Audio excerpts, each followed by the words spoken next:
Our next session will feature Chris Holt, the Director of Pitching for the Baltimore Orioles, Butch Thompson, the head coach at Auburn University, and Mike McFerran, Pitching Lab Coordinator and Director of Player Development at Wake Forest University. The title of their session is Pitching versus Throwing, Where Have All the Pitchers Gone? A panel discussion. The session will be moderated by Wayne Mazzoni, former college pitching coach and current recruiting consultant. Help me welcome to the stage Chris Holt, Butch Thompson, Mike McFerran, and Wayne Mazzoni. What I want to start off with is, and I'll ask Chris first, can you define in your mind just the topic? What is the difference between a pitcher and a thrower?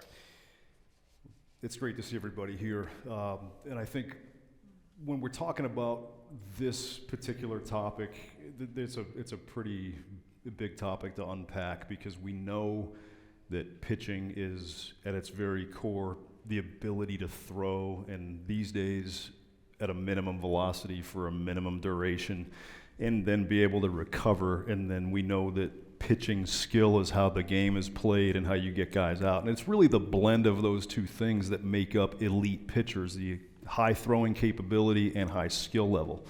And so when we look at this discussion today, I think that, you know, we want to understand the current state of the game at the big league level, college level, and then on down. And then for high school, travel, college coaches, try to make sense and know where we have to swing the needle for a particular player, because these are the things that we have to do individually with guys. And so it'd be interesting to hear what everybody else thinks on this topic today. Another big word, and I promise I'm not trying to steal Butch's thunder, but very important thing that I learned from him back at the very first Pitch-a-Palooza was the importance of a pitcher's identity.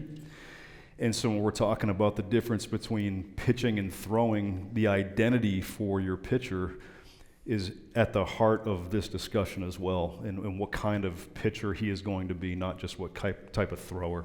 Well said. Butch? First thoughts from listening to Chris is throwing probably provides more opportunities than ever. And so that's why that's such a pursuit at a young age. And so we're combating that, and you got to have a plan to combat that. What Chris was talking about, I appreciate him bringing that up. The identity is, all right, if we're going to keep talking about how to create pitchers, throwing might get them in the door, but now how do we teach them how to pitch? And I make them stand up 4 times a year before the first pitch of the season. So that'd be first when we get started in the fall, midway through at the end of the fall, and then February 1 before we embark on a season in 2 weeks. And they have to stand up and recite their identity of who they are as a pitcher, what everybody on the team can expect. So at least that's a way for them to get to the point of, like, I throw hard and I got this as an arsenal, to get to the point of maybe somebody said they threw 82 miles per hour. Well, that 82 to 84 has been the biggest winners I've ever had in college baseball. From a first-team All-American, 14-0 in 2013, Ross Mitchell, 15-game winner back in my NAIA days, and a boy named Tom Franklin. And the Ross Mitchell kid, when he was 14-0, his last identity before he walked into the season went from like 4 paragraphs when he was a freshman to, I'm trying to end the at-bat on every pitch. He didn't have swing and miss. He couldn't grab it when he wanted it. He was an amazing roller that could shove it in the zone, had some low spin but qualities on a fastball that would basically take the sting out of the swing of a guy. And it's the best identity I've heard in all these years, is knowing who he was. And so he didn't want to get to 2 strikes. So he got to the point of simply, all these paragraphs got down to, like, I try to end the at-bat on every pitch.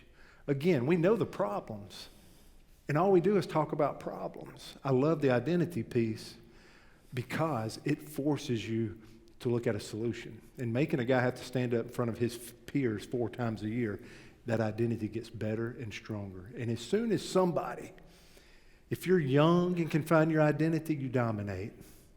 You absolutely, interest compounds at a higher rate instead of waiting till you're Colonel Sanders when you're 62, like he is on the chicken box. So the earlier we can get identity in life will compound more interest. Again, your best pitchers at the end of the day are the ones that are going to have the least amount of 3-ball counts, the most swing and misses, and often if you get down to it, look at it in the qualifications of what you would say the strike zone is, oftentimes you're going to find your best pitchers. And you just have to start speaking a language, and you have to start creating some solutions or walking toward a solution with identity, what we're trying to do, how you're trying to get in and out. When our freshman pitchers, an SEC study I did for 5 years, 17, 18, 19, was a freshman pitcher. No matter how good they were, how high they were drafted, how much money they turned down to come in, they averaged 23.7 pitches per inning as a freshman. And then anybody that had been in the program more than 2 years, 3rd and 4-year players, they absolutely were at like 17.8. Just that efficiency from where you have to go, no matter how hard you can throw, to where you got to pitch is where you got to find it. And there's still a place for like Greg Maddux. The louder it gets, the softer I throw. And that's where the thrower has to go to find this other side of our artistic gamesmanship and pitching that we're spending a lot of time trying to do. Mike? So I love this question because it's bringing the old school mindset of pitching back into the space, which I think is being lost. We're looking at new school, new data, new information all the time, and that can get very confusing. And I think it's most confusing to the kids because they're growing up through an atmosphere and an environment where they're not taught that pitching is the purpose, right? So I love the identity piece. Actually, a large piece of my next talk is about identity. And to take it a step further, the purpose of throwing is to become a better pitcher, right? So you use throwing as a training means to become strategically better, right? But they're not taught that, and I think that's the issue. Like they see a lot of on social media, and they're competing against each other for recruiting spots, and I think it's feeding this animal of like, how do I throw harder? But that's not the point. Like a kid can throw in a showcase and hit 92 and have a bunch of coaches like after him, but they still need to teach him to pitch, right, and work backwards from that. And I think pitching comes down to getting outs. So if you can understand that the purpose of their job, and they literally have one job in front of them, which is to get outs. I don't think they hear that enough, by the way. Then they can use their training methods to feed that system and make it a purpose for what they're trying to do better and a means to get better at what they're doing, right? It's about mastering their craft. So I think I think we need to take the message off of velocity, or maybe change the message on velocity and say, hey, this is a means for literally time to be shaved off the pitch so that it's harder for you to get hit, right, and not a means for your evaluation, rather than looking at it like how hard can I throw today? Like if you got a guy who's like, I'm just trying to put on velocity, and every day he's working to throw better and throw harder, he's not necessarily going to get anybody out. And I think that's the message that he needs to hear. So I think it's an important question. Yeah, I mean, I think that at the top levels of the pros, you cannot get drafted unless you reach a certain velocity, nor do you stay a pro pitcher unless you have a certain velocity. I'm going to start, Coach Thompson, with this one. Are there still those 82, 84 guys? I mean, you talked about how good that guy was. Is that a guy now that might still be on your roster? Will you still give that kid a look, or is that kid in the modern world getting a little bit passed by? I think it's always been hard for him, and I think it's harder than ever. I think just those opportunities to get in there. I've always been one of those that may be different, where I'm looking for the unicorn. We had the looking for the walk-on that winds up doing amazing things, or wanting to drop somebody down. Everybody, we did the 7 drop-down camps in a row because some of my best friends, Chad Bradford, Scott Sullivan, those guys that had over 1,200 appearances. Really, I watched Ray Tanner do it at South Carolina. He won 2 and almost 3 consecutive national champions by getting 40 appearances out of 2 guys throwing 82 again right there. And I'm like, I don't have that. So that's why I started doing those camps and finding that guy and a Ross Mitchell with a pedigree of a father and an uncle that had played in the big leagues and figured that out. But it is harder for those guys to get on a roster when I can only imagine at Wake Forest or how many guys you're looking at in your system. If it's 100 guys, how many guys are 94 and above, and how many guys are 94 and above, how many guys are 94 and above? There's no telling how many's on each staff, and it gets harder for the opportunity for the young guy. But I always try to embrace it. I'm always looking for, like, this guy can pitch, guys. And if you could pitch like he could, you would be in the stratosphere. We'd be looking for you heading to be 1-1, you know, with the biggest arms, because there's a lot of big arms that don't get the opportunity to play. And command, or basically authority over the baseball, has a ton to do with that. And, you know, last night I talked about constraints, and I'll finish on this one, is when I just mentioned the 23 pitches and mentioned the older guys get more efficient. It's the same for infielders. It's the same for all the way over the field, the swings, the approaches. As people get older and they're elite and they're great, their movements become more economical and more efficient. Same thing, a pitcher becomes more efficient. So I got tired of going in my 4th decade. I'm tired of telling somebody to throw a strike. I'm tired of screaming and begging and imploring. So we just do a thing in our squad game with our freshmen. If you're a first-year player, you got 20 pitches. If you can't get 3 outs, you do the walk of shame off the field.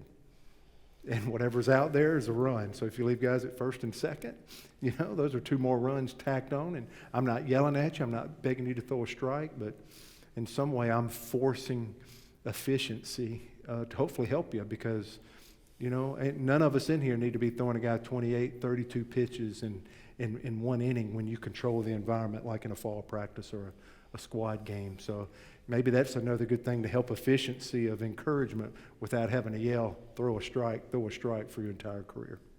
So Chris, to you, how would you define a pitcher or pitchability, and how do you, for the organization, try to teach more of that quality, that pitchability? Yeah, so I think with respect to the group that's here, I think we're all looking to, number one, do the best by every pitcher we have, and then put together a winning staff, winning season. So it's, you know, in this discussion, there are things that apply more to the college game. There's some things that are nuanced more towards the pro game, and then in a pure development or a lab environment, you know, all these tools and all these resources that we now have, it's like, what are you going to make important?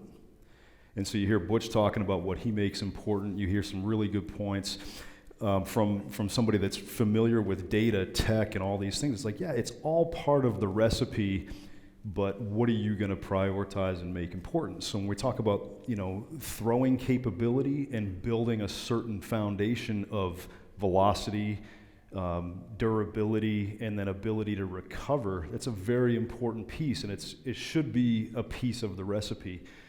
But especially, you know, knowing that you have your hands on these guys at least 3/4 of the year, being able to map that out for guys, and this is the time of year where this is the best pocket to work on velo, your delivery, these things. And so as we're approaching the season, you're not stuck in mechanics mode and focused all this energy on just throwing capability. We see that a lot, guys that just love their plyo balls and love throwing, you know, 105 into the net with a 3-ounce ball. It's like, congratulations, but we got to go pitch.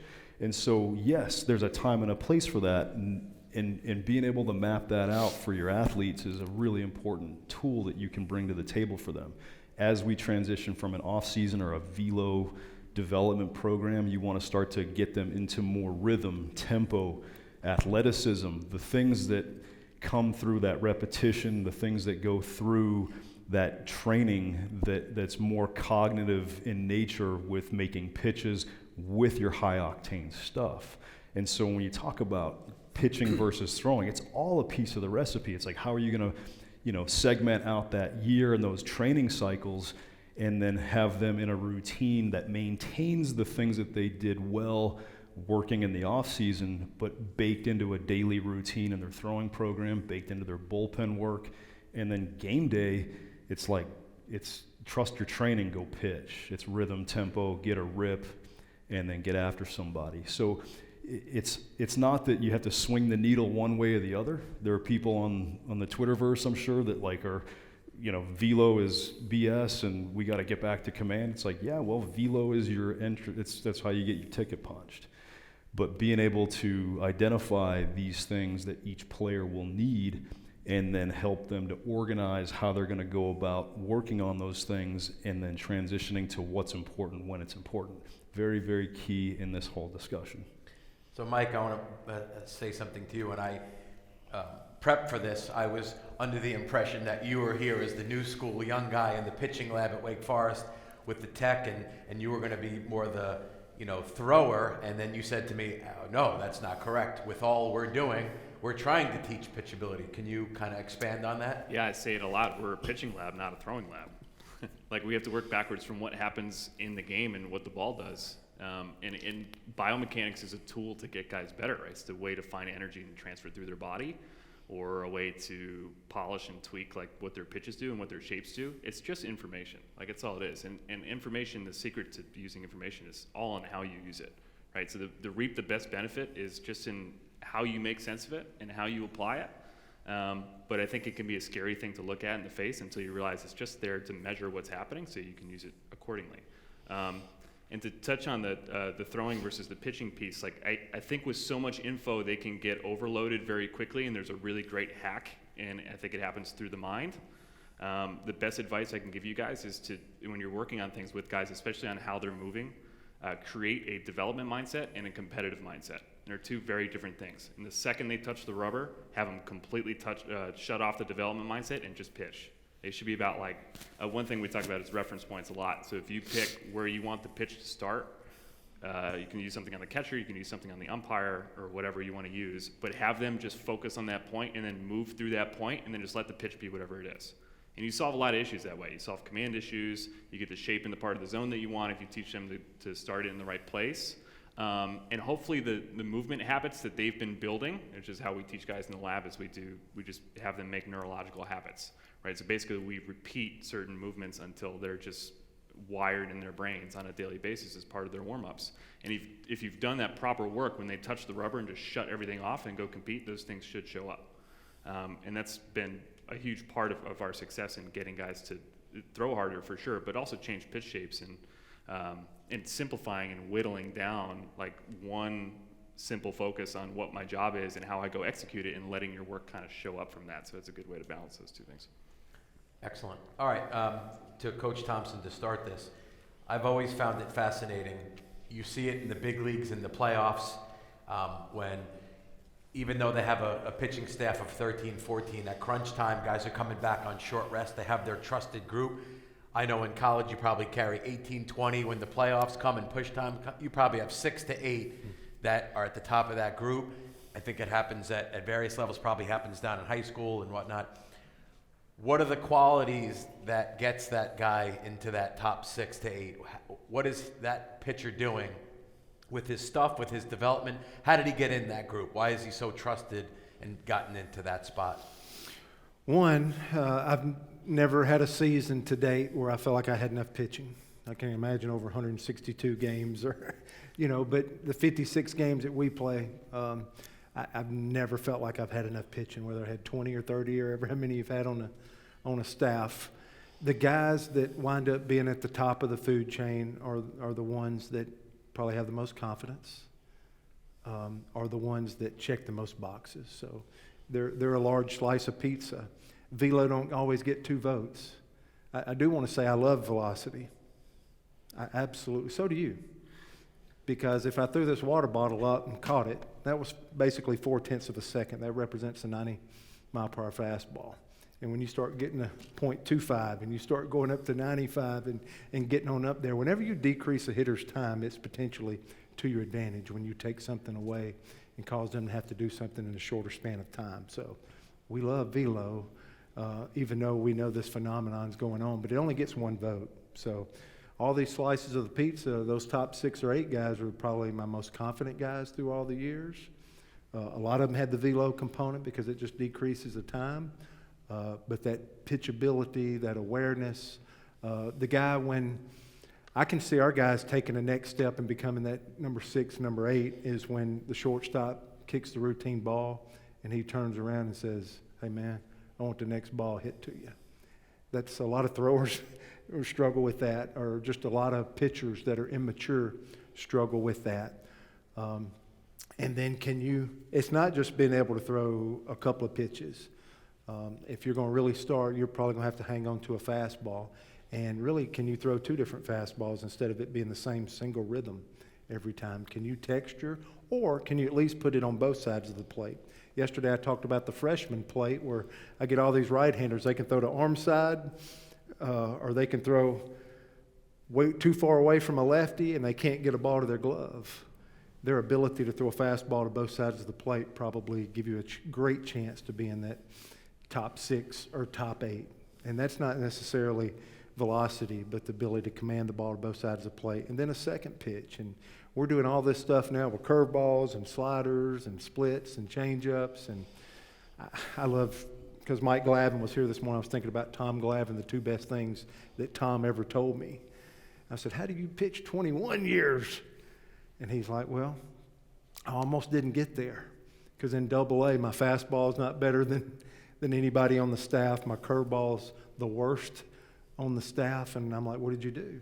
He said, to become a big leaguer, I had to throw a changeup that went that way, a changeup that went that way, and a split that went down the middle. So these guys say, I got a good changeup, but can you shape it and make it look different? Can you package multiple velocities, commands, patterns, looks within the same pitch?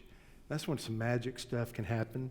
And then I'm like, once you become a big leaguer, how did you absolutely do it for 21 years? And he's like, hey, you know, honestly, about every 3 or 4 years, I had to redefine myself. You know, there's so many companies that go flat, that go away because they say they've always done it this way. The problem with the thrower is that, and if he sticks with it, and that's all he does, man, those are the guys that get about 2.5 years with you guys in your world. The guys that punch the hole and get to the real career and on back, there's a texturing and layering, and they have more slices to their pizza.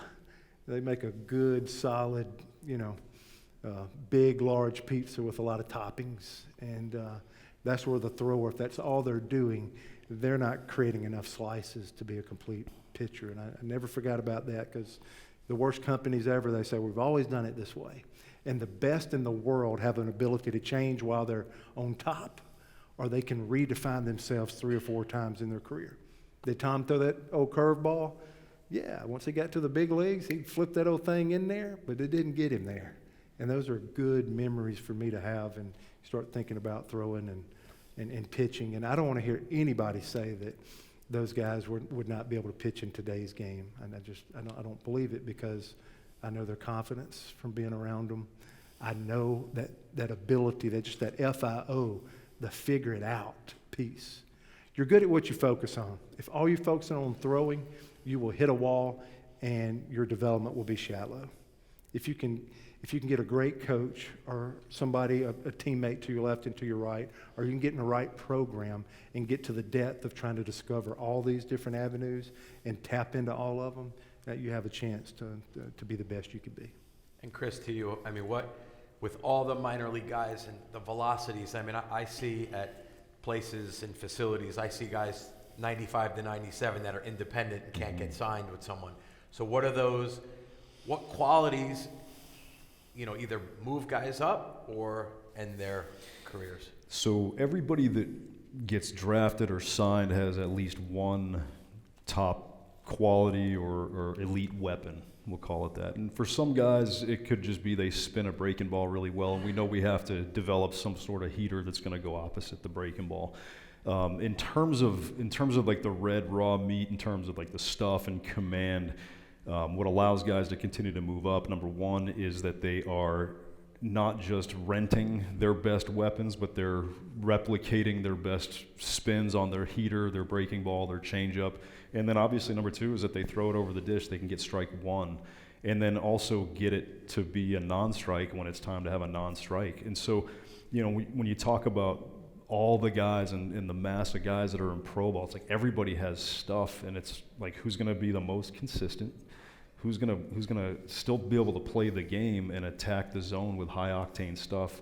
And then honestly, it's, you know, some of the things that we're mentioning right now is, you know, what's the ability to understand that the difference between, in a general sense, pitching and throwing is like pitching is, you know, upsetting hitters' timing and anticipation. So you can throw 100, and if they can anticipate it, these guys are gonna time I've seen A-ball guys time 100 and turn it around like that. It's like that's how fast the game has gotten evolved in the last 5 to 10 years. Like 100 is like no big deal now, especially if your spin quality is not great.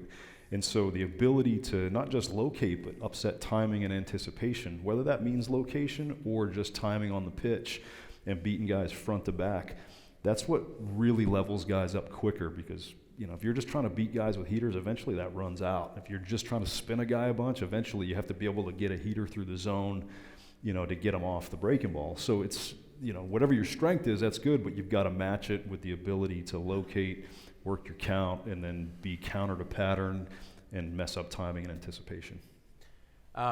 Mike, to you, and kind of your personal take, where do you feel calling pitches for the pitcher helps, hinders development?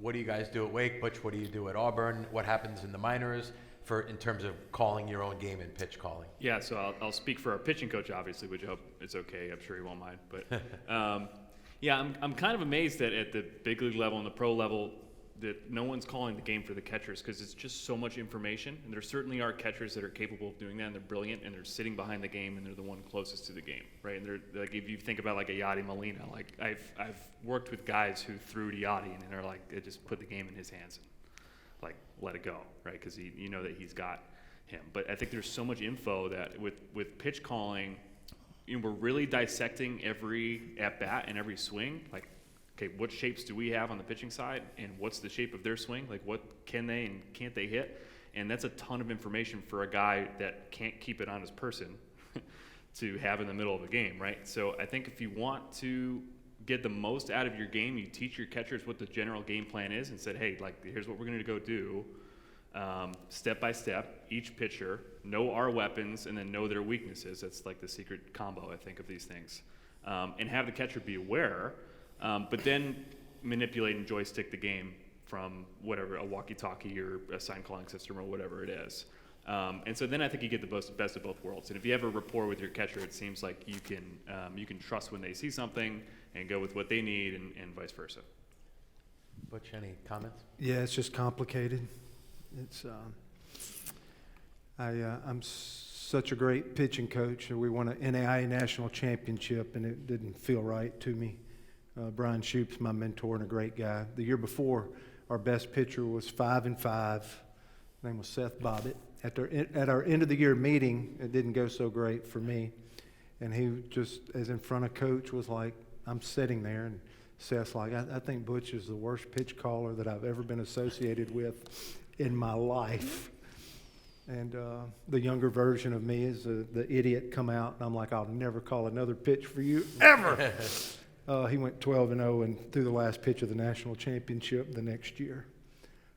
Some boys I won't allow some people to take intent and ownership and go with it. When they finish me, I got two boys that I love that are in this system, and I hope they're going to be big leaguers soon. But I ask them how their family's doing and stuff. It was my job while I had them for 3 years apiece to equip everything that I could in them, and I want them to be able to run their own show, because I don't want to be with their family and helping them with a child. So I want to do every bit of that in the window of time that I have.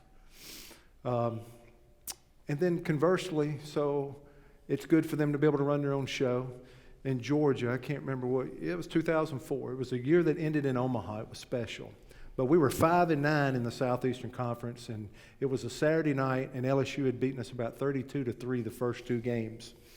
And I'm in the hotel, and the head coach come in and is like, man, I like you, but they're going to fire me.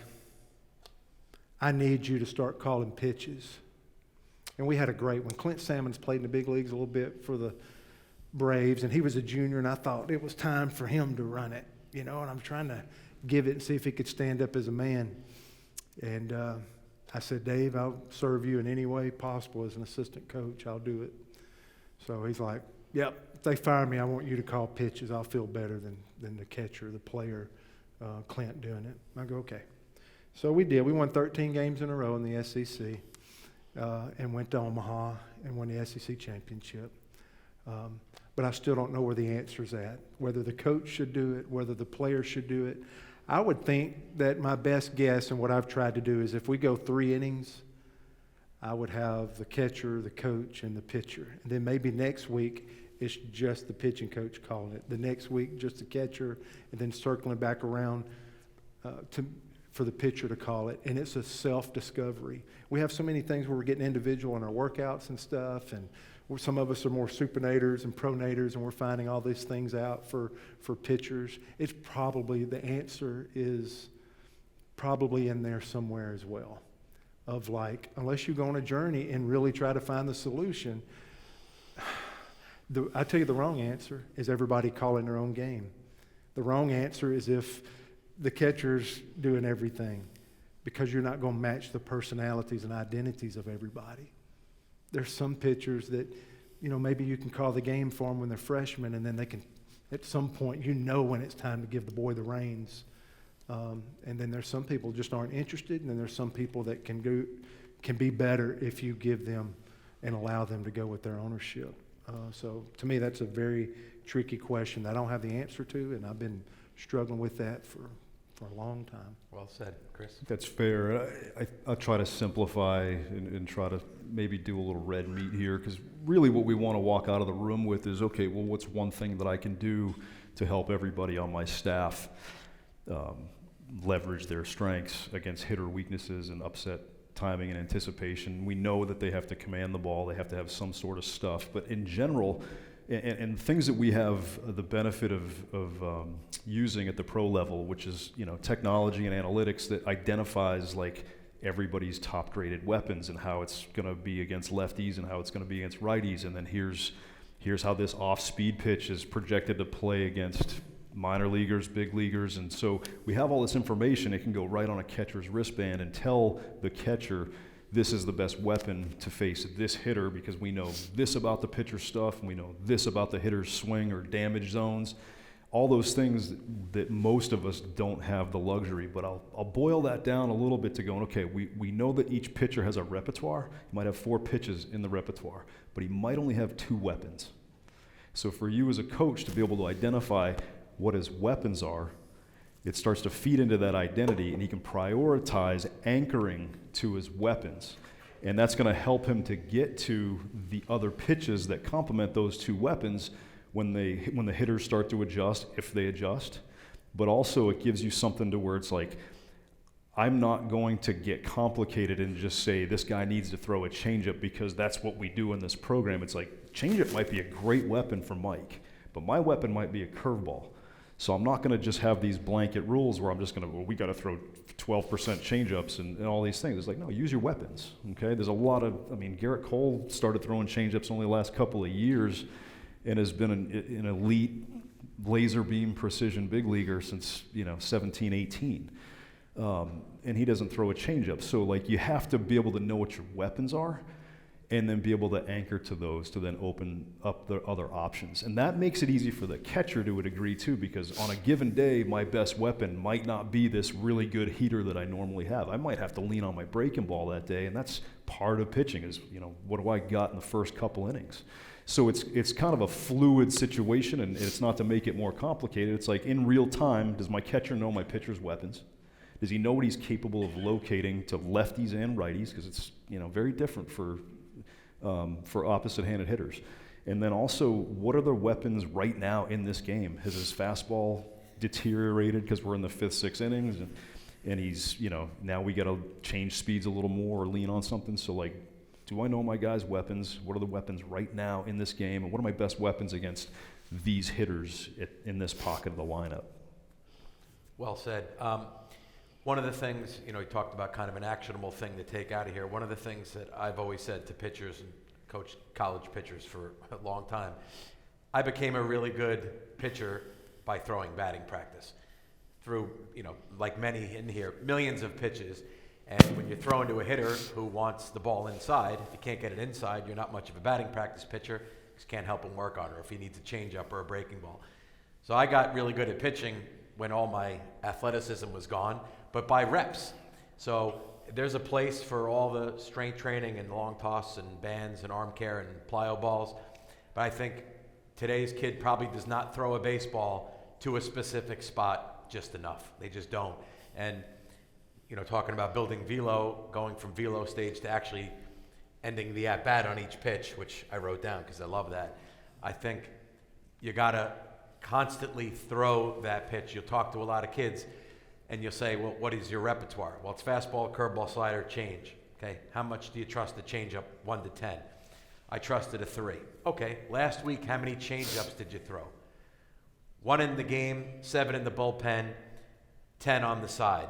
That's never good. How could it ever get any good if you threw 17, 15 change-ups over the course of the week? So if that is something you actually want to build, it's just got to be thrown incredible amount of reps at low intensity to become a professional glove hitter, to master of that pitch. But so I'm going to just go to each of you once, and then we'll open up the questions of any remaining time. Is there any one thing you'd want to impart in terms of like, this is a go-to thing that I preach, that I believe in, to better pitchers in general, whether it's velocity, breaking ball, competitiveness? Is there any, Mike, I'll start with you, any one thing you hook to with pitching? Yeah, I think watch the game and just let the game dictate what their strikes are and work backwards from that. Like, the game will tell you everything that you need to know. Like, I get asked this question a lot, which is when you get a guy in the lab, like, what's the first thing that you do? And I go, nothing. And they're like, what do you mean? I go, nothing. We just watch. Or we just observe. Like, we let them show all their cards and put them all on the table and see how they react and figure out, okay, what works, what doesn't work, where do we need to patch up, and move on from there. So I think really make sure you know what you're doing. In order to do that, I think we need to study each individual pitcher independent of each other and really take note of what's working, what's not working, and then build a plan and go from there. Coach? Yeah, strengths. Keep working and developing strengths. It makes a better ball club, makes a better player. 4/5 of the time, keep working strengths. We're always got to get better at something, but you're not bringing me to run a 60-yard dash or to steal second base. So leave me alone. I can't do it. But I have some strengths where I can help you do a few things. Just focus on strengths. I'm sitting here thinking, because we do this to grow and make ourselves better too, to see guys that are amazing at our game. And I got a new pitching coach, and the last 4 years he's been a minor league pitching coordinator over 100 guys, and he's going to call our pitches. And I'm struggling with that because I care. I think somebody, you heard me earlier if you were here, somebody wins every pitch, and I'm really interested in every pitch and trying to win them. How's this going to work? How am I going to break in a first-year guy? And I've just begged him as we've gone on the journey. I think we've seen so much growth and development by letting pitchers make decisions. I do not want to kill conviction and ownership. I want somebody to learn how to do the game. It's not what we know. It's what you eventually end up knowing as the pitcher. How do we create that? So I want them to be able to run their own show. And there's some things that I've learned through the deal. Yeah, the pitching coach knows what his pitches are, but the shit sets up different every day. Every time you get in a bullpen, and if the coach is calling the game and everybody knows it, and he's doing all the thinking for you, the pitcher's awareness is dummied down as far as like how this stuff's working this day, and that wind, and do I have the right grip and stuff, and all this adjustments of awareness that if you're running your own show, that awareness is heightened. So what we've tried to do is make them feel like they're going to run their show till we get to the season to where everybody still has an amazing awareness, where the guys that be coming out of the pen that day, they're watching the first 2 of at-bats, figuring out their strategies as opposed to knowing somebody's going to call the game for them and sitting over there eating all my knickknacks down by the water cooler. You know, my sunflower seed guys and all that. But when you have to take conviction and ownership for it, you pay attention. I don't want to lose all those things that I know was sincere growth and development for our guys if they're really interested in moving on and entering this world. So it's a fight and it's a struggle, but I'm willing to continue to evolve and change and do what's right. And I want to bless and elevate my coaches like crazy. But I do know what growth and development has looked like in our space for a long period of time. And I would imagine, because I know the first half of my career, my first 15 years, I'd made all the decisions because 18, 19, 20-year-olds were dumb. They wasn't smart enough to make decisions. I used to call pitches because I was trying to save my job. Now I want pitchers to run their own show and be able to call their own game and do as much as they can from a growth and development standpoint. Because, again, I want to save my job. And it's amazing how that shift happened, and it's been better on this backside by seeing everybody grow more instead of me basically dictating. I wanted to make sure I could say that. Yeah. Chris? Yeah, where my mind goes on this is like I've watched some really talented young guys over the last 2-3 years get to the big leagues, have a little initial success, and then get their stuff caved in and go through these ups and downs of like, can I do this, or what's my identity, and the guys not only with us, but when you watch guys that are the best at doing this, and the guys that are acquiring the ability to pitch and navigate through lineups 2 and even 3 times, is a couple of different things. Number one, they're on attack. I think that is something that maybe it goes without saying for us as coaches, but it's like, it is black and white. If I show up to the ballpark and I'm watching a kid, it's like that kid's either attacking or he's trying not to give up hits or trying not to get attacked. So I'd like to make that black and white from a very basic mindset standpoint, I think is very huge for like just a very general level of awareness for this kid. And again, what's my weapons? Well, I'm going to have confidence with my weapons. And I know I can go attack with my weapons. And then from there, I think another maybe unspoken thing that you hear a lot of Hall of Fame guys talk about was there's a psychology to that pitcher-hitter interface. And so many guys are so in their own dome about mechanics and this and that. It's like, I'm attacking that guy, and I'm going to read everything about that guy's reactions, swing, where the foul balls are going, yeah, but just in general, like, is this guy in between timing? Do I have this guy looking for a breaking ball? Younger high school players won't apply to you as much as that, but as they continue to get further along in the game, having that awareness of like, that was the hitter's reaction, and there's a psychology to like being able to do that on purpose when you're going to attack a guy at a certain area, certain location, certain pitch type, and you can basically psych a guy out. I don't think that's talked about near enough. And then lastly, having the ability to make in-game adjustments. Okay, so I've been wearing this guy out on down-away heaters. This guy comes up, now he's on one, or he gets a knock up the middle. And that's where guys like, we've all seen it. Guy strikes out 5 out of the first 6 batters he's facing. He's doing the walk off the mound, and he's got the stroll, and it's like that next inning starts with a leadoff single, like ripped up the middle, and there's the confidence is gone. It's like, okay, all it is an adjustment on their part. It doesn't mean my stuff sucks. It doesn't mean I have to like totally, abort mission. It's like, okay, I made a bad pitch, but here's what I'm starting to see that lineup adjust to. I've been primarily away. They're starting to go the other way. Like recognizing those things in the game, and then being able to counter that with either different pitch types or different locations, and just being able to have that awareness about the game. All the training, all the velo, all the stuff all those things that boils down to, can I play the game? And so being able to make these things, even on a small level, a piece of the awareness when it comes time to work from off-season training into bullpens and then live BPs. I love the throwing batting practice option, because the hitter knows where it's coming and at about what speed, and you'll see guys that do really well with middle away but are like a 1.5 feet late on a 48-mile-an-hour heater that goes somewhere near their hands. For pitchers to understand that that's something they can do with 85 to 95 and like be 92 down away and then step on that 97 through up and in, that's really messing with guys' timing, and it psychs them out because they don't know what's what. So I think just teaching that overall, the skill level, the ability, but packaging that into the awareness of the game, the further up you go, it's going to come down to those little nuances, and guys that adjust, you need to be able to read those things. All right, we're basically up against the time, but I'd like to see if we can get one question in and then maybe talk to the guys after. Is anyone that has throughout here has had a burning question they feel like asking? It's got to be somebody. Yes, over there. Let me just repeat the question, and then maybe Chris will be the best one to answer it. In case you didn't hear, was, back in 30 years ago, 40 years ago, complete games, 200-plus innings, et cetera. Now, guys go shorter, even with better technology and all that stuff. So, Coach? You hear these questions a lot. I think it's appealing to a certain sense of nostalgia that we have about the game that we grew up loving. Used to love watching Roger Clemens go out there and go through a lineup 3 times and do what he did. I think that the short answer is this: is with all the technology and all the things and the stuff and how much better pitchers can get sooner, the hitters are not far behind.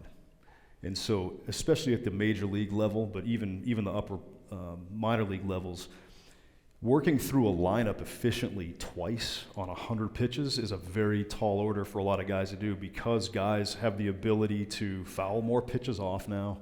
They're going to make pitchers work harder. There's been analytics on both sides, and both sides have leveraged that in the game of play. So when you're looking at guys that are throwing complete games, we know that the days of Nolan Ryan throwing 200-plus pitches and facing 54 Red Sox hitters in 13 punch-outs and 10 walks, like, nobody does that anymore, number one, because of health of the pitcher.